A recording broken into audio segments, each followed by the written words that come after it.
warahmatullahi wabarakatuh. Perkenalkan, nama saya Rizky Rahmat Pratama dengan NIM M1B11965. Saya dari jurusan Ilmu Lingkungan kelas B, Fakultas Kehutanan dan Ilmu Lingkungan Universitas Aleo-Leo.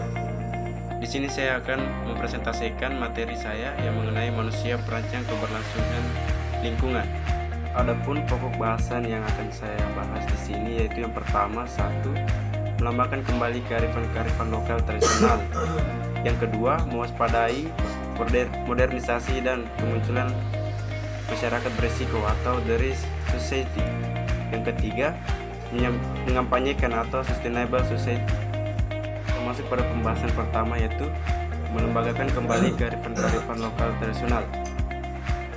Konteks teknologi dan norma atau tradisi terletak pada muatan-muatan kearifan lokal yang perlu untuk dikaji, yang perlu untuk digali dan dikembangkan lagi dibandingkan dengan teknologi yang membawa resiko-resiko bawaan.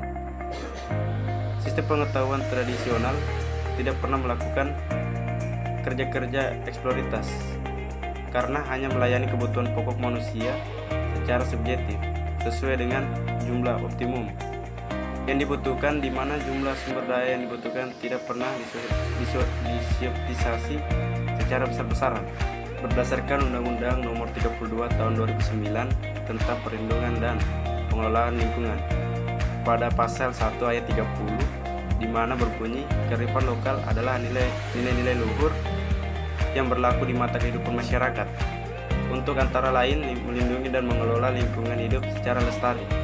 Ini adalah kearifan lokal yang ada di wilayah saya, yaitu wilayah Jawa Tengah, yaitu wayang kulit. Wayang kulit adalah seni tradisional Indonesia, terutama berkembang di daerah Jawa. Wayang berasal dari kata wayang yang artinya menuju kepada roh spiritual, dewa atau Tuhan Yang Maha Esa. Ada juga yang mengartikan bahwa wayang adalah istilah bahasa Jawa yang bermakna bayangan.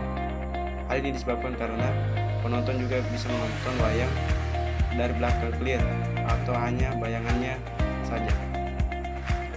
Wayang kulit dimainkan oleh seorang dalang yang juga menjadi narator dan tokoh-tokoh wayang dengan diiringi oleh musik gamelan yang dimainkan sekelompok nayaga dan tembang yang dinyanyikan oleh para insiden.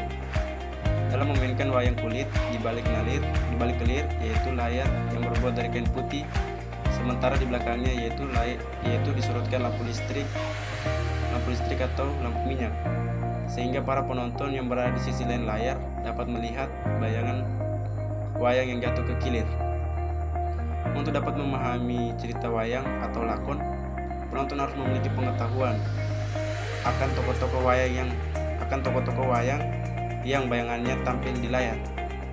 Secara umum, wayang mengambil cerita dari naskah Mahabharata dan Ramayana, tetapi dibatasi hanya dengan pakaian standar. Ki Dalang bisa juga memainkan lakon, carangan, atau gubahan. Beberapa cerita diambil dari cerita Panji.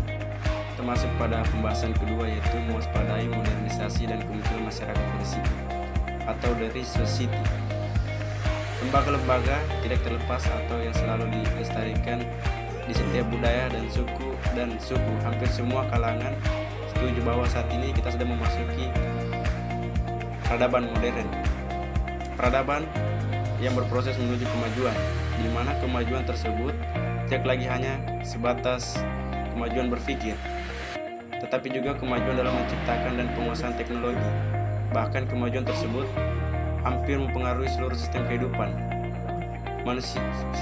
manusia, sehingga merubah perspektif, etika, dan pola hubungan manusia dengan lingkungannya.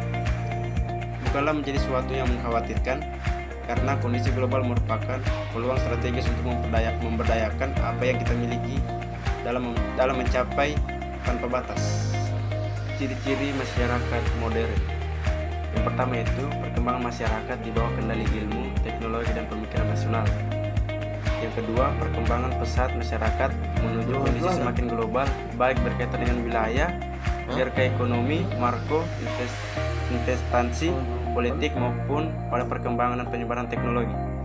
Yang ketiga, sebagai akibatnya, gerak dan corak hidup masyarakat tidak mungkin dijelaskan hanya sebatas kepentingan lokal maupun nasional saja, tetapi harus dijelaskan sesuai dengan konteks global. Masuk pada pembahasan yang terakhir, yaitu mengampanyekan atau Sustainable Society. Sustainable Development Goals merupakan suatu rencana aksi global yang disepakati oleh para pemimpin dunia, termasuk Indonesia, guna mengakhiri kemiskinan, mengurangi kesenjangan, dan melindungi lingkungan, atau biasa disebut dengan tujuan pembangunan berkelanjutan. Pendekatan sistem dalam pengelolaan lingkungan dilihat dari aspek agama. Beribadah bukan hanya berkisar pada hal berdoa, puasa, dan lain-lain, tetapi sudah mengajak masyarakat untuk melindungi lingkungan.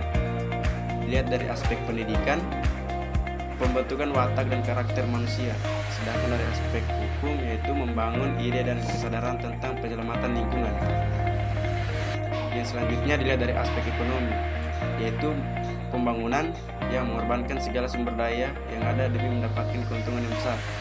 Sedangkan dilihat dari aspek politik, yaitu peraturan yang dibuat oleh lembaga eksekutif. Itulah tadi hasil presentasi yang dapat saya sampaikan. Lebih dan kurangnya mohon dimaafkan jika ada salah-salah kata. Manusia tidak luput dari kesalahan. Wassalamualaikum warahmatullahi wabarakatuh.